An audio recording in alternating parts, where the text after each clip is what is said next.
ভালো চা পাতা চেনার জন্য এর রং, গন্ধ, পাতা এবং গুঁড়োর গঠন এবং পানীয়ের স্বাদ পরীক্ষা করতে হবে। আমরা কিছু ভেজালমুক্ত এবং প্রিমিয়ার চায়ের পাতা চেনার কিছু কার্যকরী উপায় নিয়ে আলোচনা করব। পাতার ধরন ও আকার। অখণ্ড পাতা। ভালো মানের চা পাতা সাধারণত আস্ত বা বড় আকারের হয়। পাতাগুলো পেঁচানো বা গোটা অবস্থায় থাকে, আর চা করার পরে পাতাগুলোকে এইরকমভাবে দেখতে পাওয়া যায়, রংটা একটু হালকা সবুজও থাকে। খণ্ড পাতা বা ফ্যানিংস। দার্জিলিং চায়ে বড় পাতা থেকে যে ছোট ছোট ভাঙা পাতাগুলো বেরোয় সেটাকে ফ্যানিংস বলে। এই ফ্যানিংস দার্জিলিং বড় পাতার মতোই চা হয়, কিন্তু পাতাগুলো ছোট বলে দামে কম হয়। এর চাও কিন্তু হালকা রঙের হয়। গুঁড়ো চা পরিষ্কার, সমস্ত দানাগুলি এক রকমের হতে হবে। যদি খুব ধুলোর মতো দানা থাকে তাহলে ডাস্ট মেশানো আছে, সেটা কিন্তু চায়ের তলায় পড়ে থাকবে।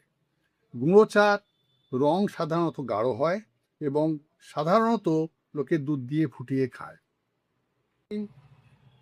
কালো পাতা চা যদি ফার্স্ট ক্লাস হয় তাহলে রং হালকা হয়, সোনালি রং হয়।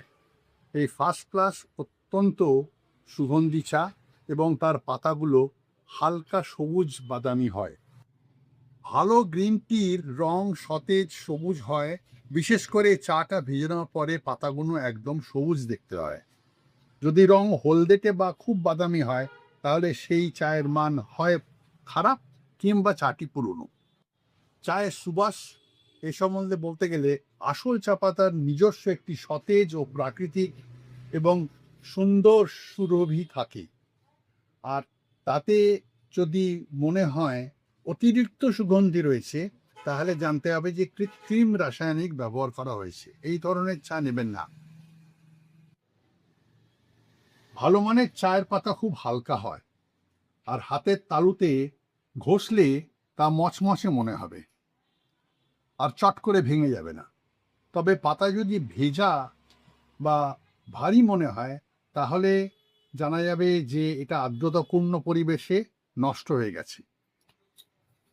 ভালো চা যদি কিনতে চান আমাদের দোকানে এলে আপনাদের চা টেস্ট করাবো, এবং সেই টেস্ট করার পর পছন্দ নিশ্চয়ই হবে, আর যে চাটা নিয়ে যাবেন সেটা অতি উৎকৃষ্ট হবে।